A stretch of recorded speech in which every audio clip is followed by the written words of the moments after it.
அனைவருக்கும் வணக்கம். டெல்லியில் தமிழக முதலமைச்சர் நெறைய தலைவர்களை சந்திச்சிருக்காரு. இத பத்தி நம்ம விரிவா பேசப் போறோம். நம்மளுடைய தமிழக முதலமைச்சர் முதல்ல பதவி ஏற்ற உடனே முக்கியமான விஷயம் ஒண்ணு சொல்லியிருப்பாரு. அது என்னன்னா, வெள்ளை அறிக்கை பத்தின மிக முக்கியமான தகவல் ஒண்ணு வந்திருக்கு. அத பத்தி நம்ம விரிவா பேசப் போறோம். அதுக்கப்புறம் பார்த்தீங்கன்னா, மேயர் பிரியா அவர்கள் மறுபடியும் தில்லாலங்கடி வேலையெல்லாம் ஆரம்பிச்சிருக்காங்க. எல்லாருக்குமே ஒரு மனக்கசப்பு குடுக்குற மாரி விஷயங்கள நேத்து செஞ்சிருக்காங்க. அத பத்தி நம்ம தெளிவா பேசப் போறோம். சேனலுக்குள்ள வந்தவங்க லைக் அண்ட் சப்ஸ்கிரைப் பண்ணிக்கங்க.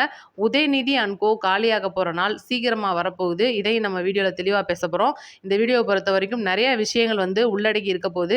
இவ்ளோ நாள் நம்மளுடைய தமிழக முதலமைச்சர் புதுசா ஒரு கருப்பு கலர்ல ஒரு பொட்டு வச்சிருப்பாரு. இது எல்லாருக்கும் ஒரு சந்தேகமாவே இருந்துச்சு.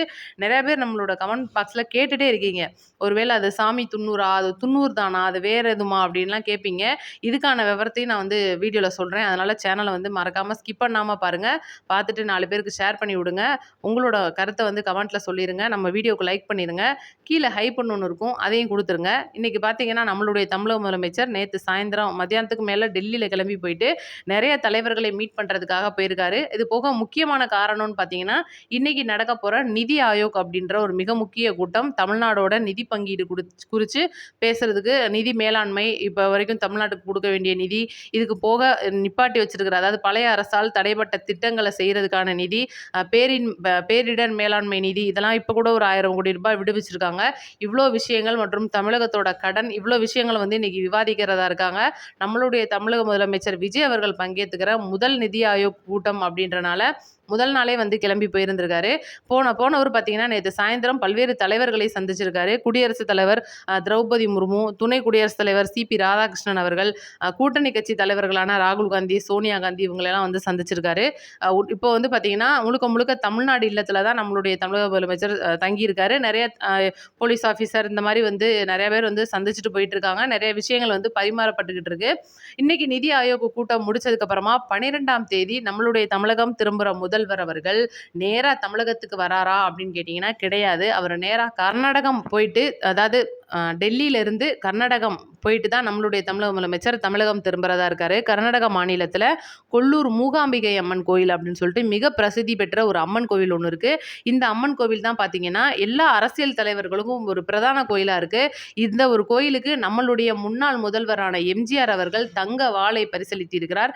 2001, 2004 காலகட்டங்கள்ல ஜெயலலிதா அம்மா அவர்கள் ஒரு மிகப்பெரிய சண்டி யாகம் அப்படின்னு சொல்லி நடத்தியிருக்காங்க. சண்டி யாகம் அப்படின்னா, அதாவது துஷ்ட சக்திகளை எதிர்த்து நம்மளுடைய தமிழ்நாடு நல்லா இருக்கணும்னு சொல்லிட்டு, அவங்களுடைய கட்சி வளரணும்னு சொல்லிட்டு மிக பெருசா ஒரு யாகம் நடத்துனாங்க. இந்த கோவில் அப்படின்றதுக்கு தான் நம்மளுடைய தமிழக முதலமைச்சர் நாளைக்கு செல்றதா இருக்காரு. இந்த கோயிலுக்கு போயிட்டு நெறைய வழிபாடுகள்லாம் முடிச்ச கையோட தமிழகத்துக்கு திரும்பி வராரு. இந்த கோயில்ல இருந்து வழங்கப்பட்ட பிரசாதம் தான் நெத்தியில இட்டுட்டு இருக்கிறதா ஒரு தகவல் தெரிவிக்குது. இது போக பார்த்தீங்கன்னா 2, 3 கோவில்ல இருந்து வர்றதா சொல்லியிருக்காங்க. நம்மளுடைய தமிழக முதலமைச்சர் கண்டிப்பா இறை நம்பிக்கை கொண்டவர் அப்படின்றது எல்லாருக்குமே தெரிஞ்ச விஷயம். அதனால பார்த்தீங்கன்னா, அதனால தான் அந்த நெத்தியில அந்த கருப்பு கலர்ல பொட்டு இப்ப சமீப காலங்கள்ல நம்ம அதிகமா பார்க்குறோம். இதுதான் காரணம். அடுத்து 2வது முக்கியமான விஷயத்துக்கு வருவோம். இன்னைக்கு பார்த்தீங்கன்னா, உதயநிதி அண்ட் கோ டோட்டலா காலியாக போகுது அப்படின்றதுக்கு ஒரு மிக உதாரணமா ரித்தீஸ் வேலு அப்படின்றவர் கைது செய்யப்பட போகிறார். ரித்தீஸ் வேலு அப்படின்னா யார் அப்படின்னு முதல்ல தெரிஞ்சுக்கோங்க. வேளச்சேரியில நம்மளுடைய முன்னாள் முதல்வர் ஸ்டாலின் அவர்களுடைய குடும்பம் குடியிருக்கும்போது, உதயநிதி அவர்களுக்கும் ரித்தீஸ் வேலு அவர்களுக்கும் மிக நெருங்கிய பழக்கம் ஒண்ணு வருது. அதாவது சின்ன பசங்களா இருக்கும்போது அந்த வாலிப வயசுல கிரிக்கெட் விளையாட போறது, இந்த மாரி விஷயங்கள்லாம் பண்ணுவோம் பார்த்தீங்களா? சினிமாவுக்கு போறது, இந்த மாரி பழக்கப்பட்டவர் தான் ரித்தீஸ் வேலு அவர்கள். இவர் மூலமா தான் ஏகப்பட்ட பணப்பரிமாற்றங்கள், ஏகப்பட்ட டெண்டர் விஷயங்கள் இதெல்லாம் உதயநிதி அவர்கள் கையில பணம் பரிமாற்றுறது, ரெட் ஜெயண்ட் மூவிஸ்க்கு ஏகப்பட்ட பிளாக் மணி இந்த மாரி நெறைய விஷயங்கள் ரித்தீஸ் வேலு தான் எல்லாமே பண்ணியிருக்கார் அப்படின்ற ஒரு மிகப்பெரிய தகவல். இவர் மூலியமா தான் உதயநிதிக்கு செக் வந்திருக்கு.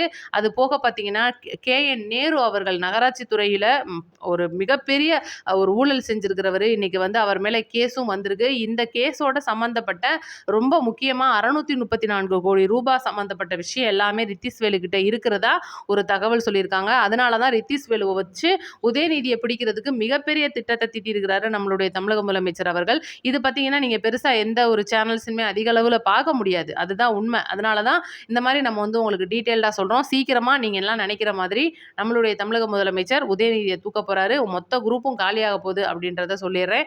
அடுத்து எல்லாருமே எல்லாருமே கேட்ட வெள்ளை அறிக்கை. இன்னைக்கு நம்மளுடைய தலைவர் முதலமைச்சர் அவர்கள் பதவி ஏற்கும்போது ஆளுநர்லாம் கிளம்புனதுக்கு அப்புறமா மேடையில ரொம்ப கம்பீரமா சொல்லியிருப்பாரு.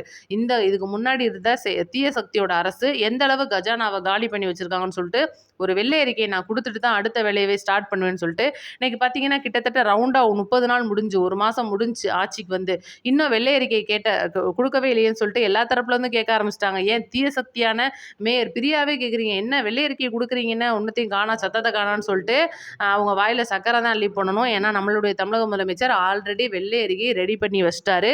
வர்ற 18ஆம் தேதி சட்டமன்ற கூட்டத்தொடர் தொடங்குது. ஜேசிடி பிரபாகர் அவர்கள் ஆளுநருக்கு அழைப்பு விடுத்திருக்கிறார் இந்த சட்டமன்ற கூட்டத்தொடருக்காக. இந்த சட்டமன்ற கூட்டத்தொடரில் வச்சு தான் வந்து வெள்ளை அறிக்கைக்கான முழு விவரங்களையும் நம்மளுடைய தமிழக முதலமைச்சர் வெளியிடுறதா இருக்காரு. இதுக்கு முன்னாடி பார்த்தீங்கன்னா இப்போ 18ஆம் தேதி கூட்டத்தொடர் தொடரப்போகுதா, இது ஒரு பக்கம் இருக்கட்டும்.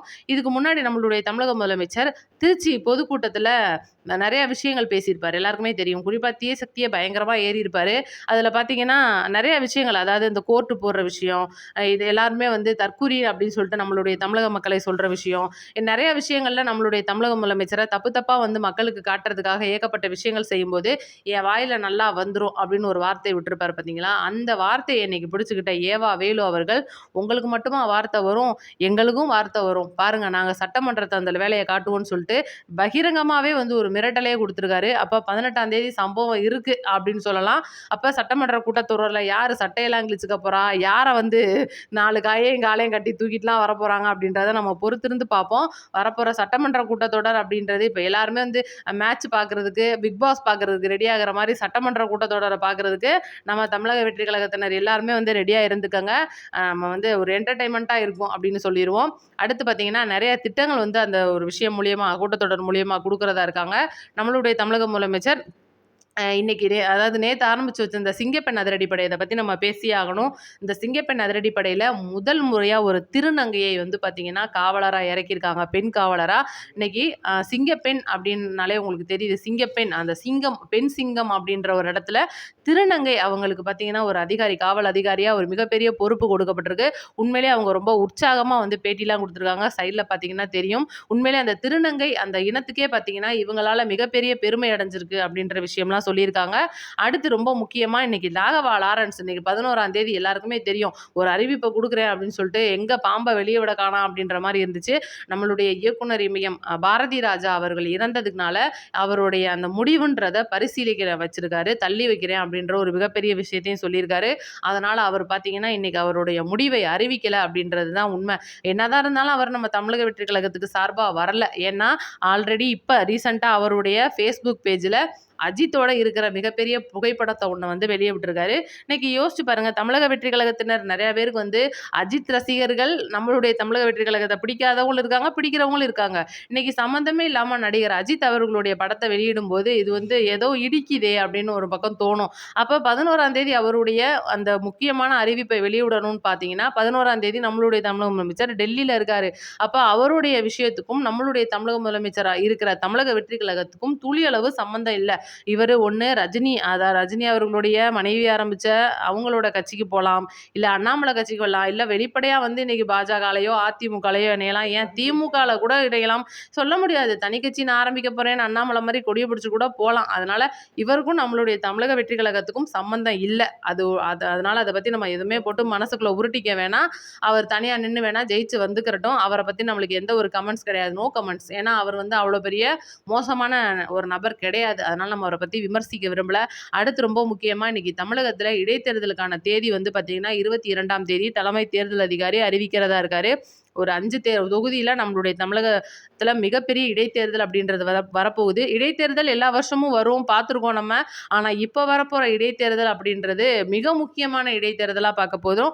இந்த இடைத்தேர்தலை பொறுத்த வரைக்கும் இப்போ செத்து குழி தோண்டி மூடி வச்ச ஒரு கட்சி மீண்டும் நான் வருவேன் அப்படின்னு சொல்லிட்டு எந்திரிச்சு வரப்போகுது அப்படின்ற ஒரு தகவல் வந்திருக்கு. அது எந்த கட்சி அப்படின்றது நானே சொல்ல வேணாம், நீங்களே கவனிச்சுக்கிருவீங்க. கமெண்ட், அதாவது காமெடி அப்படின்ற ஒரு இடத்துல மிக பெருசாக கொண்டு வர அந்த கட்சி, காமெடி தலைவரோட கட்சி, அந்த கட்சி எது அப்படின்றத நீங்கள் கமெண்ட்ல சொல்லிடுங்க. அடுத்தடுத்த வீடியோக்களில்